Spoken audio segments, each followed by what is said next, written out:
ఈ పర్యావరణ పరిరక్షణ విషయాల గురించి మీరు ముఖ్యమంత్రి గారితో డిప్యూటీ సీఎం గారితో మాట్లాడే సమయంలో వాళ్ళ అనుభవాన్ని ఏ విధంగా తీసుకుంటున్నారు? ఖచ్చితంగా అండి. నేను ఫస్ట్ టైం మన పవన్ కళ్యాణ్ గారి దగ్గరికి వెళ్ళినప్పుడు అండి ఆయన ఒకటే అన్నారు, ఎవరైతే పర్యావరణం మీద ఎన్వైరన్మెంట్ మీద ఎవరైతే వర్క్ చేస్తారో, ఎవరైతే దాని మీద వాళ్ళ హోల్ హార్ట్ పెట్టి వర్క్ చేస్తారో ఖచ్చితంగా వాళ్ళు గ్రేట్ లీడర్స్ అవుతారు. మీరు కూడా అలానే మీ 100% ఇవ్వండి. ఎన్వైరన్మెంట్ కి మీరు ఏం చేయగలరు, మీరు 100% ఇవ్వండి, డెఫినెట్ గా మీరు ఖచ్చితంగా గ్రేట్ లీడర్ అవుతారు అని చెప్పి అన్నారు. దిస్ వెరీ డీప్ సబ్జెక్ట్, మీరు దీని మీద ఇది చేయండి అని చెప్పి కొత్త ఐడియాస్ తో ముందుకెళ్ళండి అని పవన్ కళ్యాణ్ గారు చెప్పడం జరిగింది. అలానే చంద్రబాబు నాయుడు గారు, నీ మీద నీ సామర్థ్యం మీద నాకు ఐడియా ఉండే, నీకు ఇదైతేనే కరెక్ట్, నీకు ఒక ఇండస్ట్రీస్ కి ఒక పక్కన నువ్వు చదువుకున్న వ్యక్తి కాబట్టి ఇండస్ట్రీస్ ఇన్వాల్వ్ అయి ఉన్నాయి, ఐటీ ఇన్వాల్వ్ అయ్యింది, ఎన్వైరన్మెంట్ ఇన్వాల్వ్ అయ్యింది, ఇట్లా మిక్స్డ్ డిఫరెంట్ ఫీల్డ్స్ ఇన్వాల్వ్ అయ్యింది. కాబట్టి నీలాగా చదువుకున్న వ్యక్తులు అయితే దీన్ని ప్రాపర్ గా ఛానలైజ్ చేయగలరు, ప్రాపర్ గా యూటిలైజ్ చేయగలరు, ప్రజలకు ఒక పక్కన అవేర్నెస్ కలిగిస్తారు, ఇండస్ట్రీస్ కి అవేర్నెస్ కలిగిస్తారు. అలానే టెక్నాలజీని వాడుకొని ఏ విధంగా ముందుకు వెళ్ళొచ్చు అనేది మీకు అవగాహన ఉంటుంది. కాబట్టి మీకు దీంట్లో మీరైతే రైట్ క్యాండిడేట్ అని దీంతో మేము పెట్టడం జరిగింది. ఖచ్చితంగా మాకు నమ్మకం ఉంది, మీరు చేయగలరు. డెఫినెట్ గా ఏమన్నా కానీ నాతో డిస్కస్ చేయండి. మీకు ఏదైనా హిండ్రెన్సెస్ ఉన్నాయి నా దగ్గరికి వచ్చి డిస్కస్ చేయండి, ప్రపోజల్స్ ఇవ్వండి. ఒకవేళ నేను లేకపోతే మా ఓఎల్సీ గారికైనా ఇచ్చేసి వెళ్ళండి. డెఫినెట్ గా నేను అన్ని మీకు ఏవి కావాలో అవన్నీ కూడా నేను చేయడానికి సిద్ధంగా ఉన్నా అని చెప్పి నాకు నారా చంద్రబాబు గారు చెప్పడం జరిగింది. నారా లోకేష్ అయితే అవుట్ రైట్ గా సపోర్ట్ చేస్తూ, ఏది ఉన్నా నాకు కాల్ చేయి, ఏదైనా నేను చేస్తాను, మీకు ఏం కావాలి, ఏ ప్రాబ్లమ్స్ ఉన్నాయి, మీ టాస్క్ చేయడంలో మీకు ఏదైనా ఇబ్బందులు కలిగితే నేను ఎప్పుడు నా అందుబాటులో ఉన్నా, నా దగ్గరికి రండి, నేను 100% మీకు అది చేసిస్తానని చెప్పి ఆయన భరోసా కల్పించారు. సార్, మాకందరూ కూడా మొదటి నుంచి పోలంరెడ్డి దినేష్ రెడ్డి గారిని ఒక సముచితమైన స్థానంలో చూస్తా ఉన్నటువంటి ఆలోచన అయితే ఉంది. కానీ ఇది చాలా పెద్ద బాధ్యత, బాధ్యతావంతమైనటువంటి బాధ్యత. కరెక్ట్, అవును. సో ప్రతిరోజు సవాల్గానే స్వీకరిస్తున్నారు. ఖచ్చితంగా, డెఫినెట్ గా అండి. నాకు ఏ టాస్క్ ఇచ్చినా కూడా నేను దాంట్లో 100% నిమగ్నమై నేను ఏం చేయగలను, నేను ఏ విధంగా ఉపయోగపడతాను, నాకు ఇచ్చిన అంటే నేను ఆ పర్టికులర్ రోల్, ఏ రోల్ నాకు ఇస్తే ఆ రోల్ ని నేను 100% దాంట్లో దిగిపోతాను, దాన్ని నేను చేయగలను, అన్ని కూడా చేస్తాను. నా మార్క్ అనేది కనిపించాలనేది నేను తాపత్రయపడతాను ప్రతి దాంట్లో కూడా. సో అలానే నాకు ఇప్పుడు ఇచ్చిన బాధ్యత ఎంత పెద్దదైన బాధ్యత చేపట్టడానికి నేను సిద్ధంగానే ఉన్నాను. దానికి అవసరమైన ఒకవేళ నా దగ్గర అంత అనుభవం లేకపోయినా అనుభవాన్ని నేను నా చుట్టూరు పెట్టుకొని వాళ్ళ హెల్ప్ తో ఖచ్చితంగా చేయడానికి నేను ఎప్పుడు కూడా సంసిద్ధమే.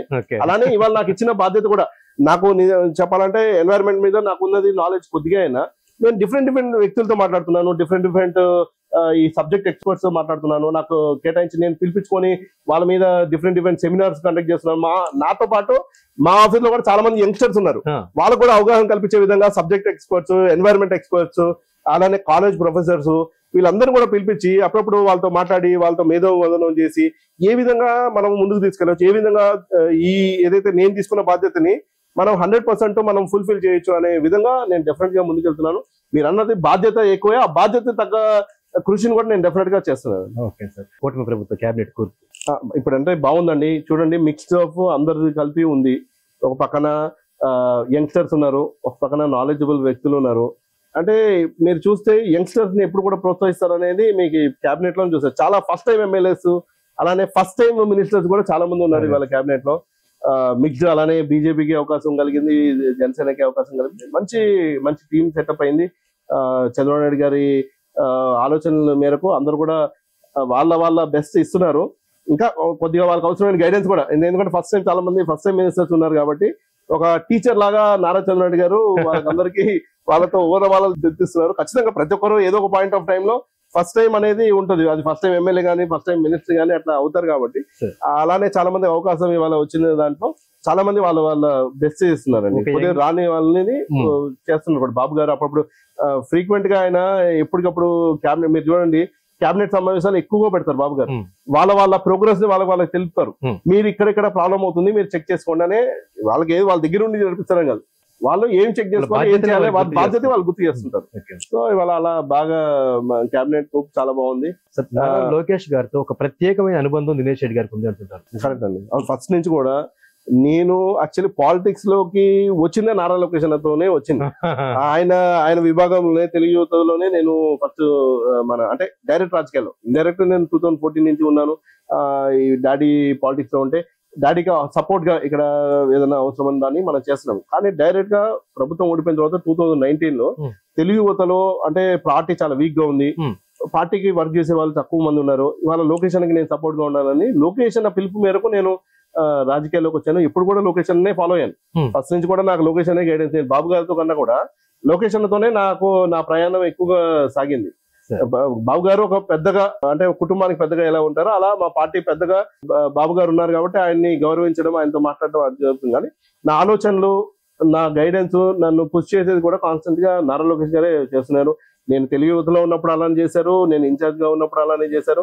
ఇవాళ ఎన్వైరన్మెంట్ కార్పొరేషన్ చైర్మన్ గా నేను, అంటే నాకు ఛాన్స్ అవకాశం వచ్చిందంటే కూడా దాంట్లో ఖచ్చితంగా నారా లోకేష్ అన్న పాత్ర ఎక్కువగా ఉంటుందని నేను గట్టిగా నమ్ముతున్నాను. అలానే ఇవాళ గైడెన్స్ కూడా అలానే ఉంది. ఖచ్చితంగా నాకు అంటే పొలిటికల్ లో ఇవాళ తెలుగుదేశం పార్టీ పొలిటికల్ లో నన్ను ఒక గైడింగ్ ఫోర్స్, ఒక బ్యాక్ ఫోర్స్ గా నారా లోకేష్ గారు నిలుస్తారని నమ్మకము. ఖచ్చితంగా భవిష్యత్తు నాయకులు ఆయనకి అండగా నేను ఉండాలనేది కూడా నా కోరిక. అవరోధాలని అవకాశాలుగా మార్చుకుంటూ ముందుకెళ్ళడంలో చంద్రబాబు గారి ఒక ప్రత్యేకమైన శైలి అంటుంటారు. అదే విధంగా నారా లోకేష్ గారు ముందుకెళ్తున్నారు. డెఫినెట్ గా అండి. ఇప్పుడు మీరు చూడండి, గతంతో పోలిస్తే వాళ్ళ నారా లోకేష్ గారు చాలా పరిణితి చెందిన నాయకులుగా అయ్యారు. నారా చంద్రబాబు నాయుడు గారి చూశారు, ఆయన ఏం చేశారు, ఆయన ఐడియాలజీ ఏంటి అనేది ఆయన చేసుకుంటూ అవన్నీ నేర్చుకుంటూ నేను కొత్తగా ఏం చేయగలను, నేను ఏ విధంగా కనెక్ట్ కాగలను, ఇవాళ కొత్తగా ట్రెండింగ్ లో ఏమున్నాయి. ఇప్పుడు ఫర్ ఎగ్జాంపుల్ ఇప్పుడు ఇంతకుముందు నారా చంద్రబాబు గారు ఐటీ డెవలప్మెంట్, ఐటీ మీద ఎక్కువ మంది ఫోకస్ చేశారు. ఇవాళ నారా లోకేష్ గారి ఐడియాలజీతో ఆర్టిఫిషియల్ ఇంటెలిజెన్స్ మనం ఇంపైబ్ చేసుకుంటే ఖచ్చితంగా, అంటే ఇప్పుడు చాలా మంది ఏంటంటే ఆర్టిఫిషియల్ ఇంటెలిజెన్స్ తెలియకుండా ఎప్పుడు ఆర్టిఫిషియల్ ఇంటెలిజెన్స్ చెప్తున్నారు బాబు గారు, ఇవన్నీ అర్థం కావు ప్రజలు. కానీ కొంతమంది ప్రతిపక్షాలు విమర్శ చేస్తుంటాయండి. కానీ టెక్నాలజీని ఐడెంటిఫై చేయడము, ఇది ఇప్పుడు అప్కమింగ్ నెక్స్ట్ 10 years లో ఆర్టిఫిషియల్ ఇంటెలిజెన్స్ అనేది చాలా ఇంపార్టెంట్ రోల్ లో ఉంటుంది. ఇవాళ ఆయన మాట చెప్తున్నారు, 10 years తర్వాత మనం అనుకుంటాం ఆయన చెప్పింది కరెక్టే, అంత విజనరీ అని మనం ఆలోచిస్తాం.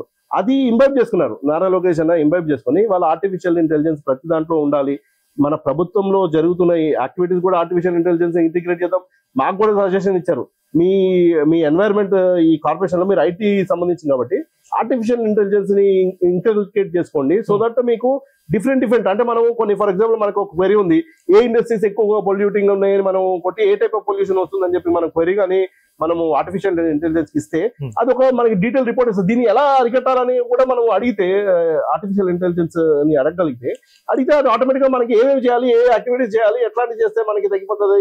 ఉన్న డేటాబేస్, అంటే మనకున్న డేటాబేస్ లో నుంచి డేటాని సెగ్రిగేట్ చేసి దాని ఒక ప్రొజెక్షన్, అంటే ఒక ఎలా అయితే మనిషికి ఒక మేధస్సు ఉంటుందో అలా కంప్యూటర్కి ఒక మేధస్సు ఇచ్చి దానికి ఆలోచించే శక్తి ఇచ్చి దాని ద్వారా మనము మన హ్యూమన్ ఏ విధంగా మనం యూజ్ చేసుకోవచ్చో అదే ఆర్టిఫిషియల్ ఇంటెలిజెన్స్. సో ఖచ్చితంగా రేపటి రోజుల్లో ప్రభుత్వంలో artificial intelligence important role play చేస్తుంది. బాబు గారు చూపించారు, అంటే ఆపర్చునిటీస్ ఐడెంటిఫై చేసుకోవాలని. అలా ఈ ఆపర్చునిటీని మన లొకేషన్ ఐడెంటిఫై చేశారు. అలానే ఇవాళ క్వాంటమ్ కంప్యూటింగ్ సంబంధించి మన అమరావతిలో వాటికి ఆ ఒప్పందాలు జరిగి టీసీఎస్ తో కానివ్వండి, IBM తో కానివ్వండి, వీటితో ఒక 3 ఇండస్ట్రీస్ తో ఒప్పందం జరిపి ఆ క్వాంటమ్ కంప్యూటింగ్ సంబంధించిన ఇండస్ట్రీస్ కూడా అమరావతి రీజియన్ లో వాళ్ళకి ల్యాండ్ అలాట్ చేసి వాళ్ళు ఇండస్ట్రీస్ కూడా పెట్టడానికి కారణం నారా లోకేష్ గారే. ఆయన ఇంబైబ్, అంటే ఒక పక్కన హార్డ్ వర్కింగ్ నేచరు, రెండోది ప్రజల పైన సింపథెటిక్ గా ఉండడము, ఇష్యూస్ మీద ఎంపథెటిక్ గా ఉండడము ఆయన దగ్గర నుంచి నేర్చుకున్నారు. అలానే టెక్నాలజీ అడాప్షన్, ఫ్యూచర్ ని ఎలా ప్రిడిక్ట్ చేయాలి ఇవన్నీ కూడా నేర్చుకొని ఇవాళ ఒక పక్కన పార్టీలో నాయకుల్ని లీడ్ చేస్తూ, రెండో పక్కన గవర్నమెంట్ లో ఒక ఇంపార్టెంట్ రోల్ లో ఆయన చూడండి డిఫరెంట్ రిఫార్మ్స్ తీసుకొచ్చారు. ఆయన ఎడ్యుకేషన్ మినిస్టర్ చాలా ఛాలెంజింగ్ రోల్ అండి. మనం అనుకుంటాం కానీ అన్ని పోర్ట్ఫోలియోస్ కన్నా ఒక ఛాలెంజింగ్ రోల్. సో ఐటీ మానవ వనరులు, అవును. సో చాలా ఛాలెంజింగ్ రోల్ తీసుకున్నారు ఆయన. లొకేషన్ ప్రూవ్ చేసుకోవడం చాలా కష్టము, కానీ అలాంటి రోల్ తీసుకుని ఆయన మార్క్ ఇవాళ ఎస్టాబ్లిష్ చేస్తున్నారంటే దాంట్లో మనం అర్థం చేసుకోవచ్చు ఎంత ఆలోచన చేస్తున్నారు లొకేషన్, ఎంత హైలీ ఇంటెలిజెంట్ లో మనకి అర్థమవుతుంది. ఖచ్చితంగా బాబు గారు చూపించిన మార్గంలో లొకేషన్ నడుస్తారు. ఇంకా బెటర్ గా చేసేదానికి ఆయన ఆలోచన చేస్తున్నారు. ఆయన మార్క్ ఖచ్చితంగా ఉంటుంది.